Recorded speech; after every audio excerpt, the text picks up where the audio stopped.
Në Parkun Olimpik ka nisur vullosja e fletëve të votimit për diasporën, të cilët për herë të parë do të votojnë në zgjedhjet parlamentare të 11 majit. Pritet që vullosja të mbyllet mesnatën e 11 majit për 245.953 fletë dhe futja e tyre në zarfin A, që është i njëjtë për të gjithë. Ditë të ardhshme do të vijohet futja e tyre në zarfet B, që janë të personalizuara për çdo votues.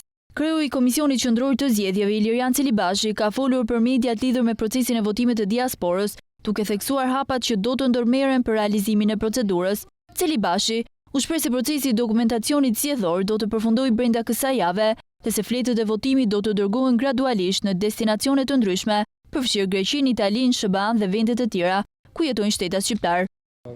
Nëse ne përfundojmë këtë procesin e përgatitjes dokumentacionit zgjedhor brenda kësaj jave, po brenda kësaj jave, fundit të kësaj jave, ne do të fillojmë dhe procesin e dërgimit dhe shpërndarjes së zarfeve të postës për atë sasi që ne do të kemi bërë gati. Pra nuk do të presim që ta bëjmë gati komplet sasin e dokumentacionit zgjedhor dhe materialeve zgjedhore, por pjesë-pjesë sipas destinacionit, Itali, Greqi, Gjermani, Shtetet Bashkuara të Amerikës e tjera. Koha që do kenë në dispozicion në fakt, nëse ne fillojmë shpërndarjen, të themi të hënën që vjen, sipas asaj çfarë është angazhuar operatori i shërbimit postar, brenda një dite për Greqinë, Italinë ose 2 ditësh maksimumi, do ta kenë zarfin me fletën e votimit në banesën e tyre.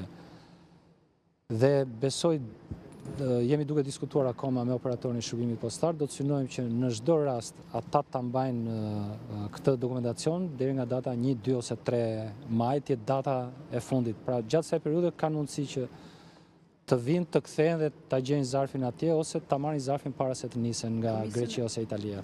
Zarfi B ka të kodifikuar me barkod që e lexon vetëm KKQZ, emrin e zgjedhësit, shtetin ku jeton dhe qarkun ku shkon vota.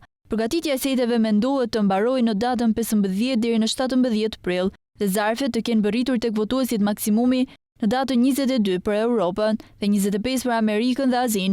Posteri do të vijë deri në 3 herë në adresën e dhënë, në ditë të ndryshme, orare të ndryshme. Nëse nuk e gjen votuesin, do ta lërë një shënim për t'i kërkuar atij të shkojë brenda 3 ditësh të tërheqë zarfin në pikën më të afërt postare. Nëse zgjedhësi nuk shkon ta tërheqë, zarfi kthehet në Shqipëri.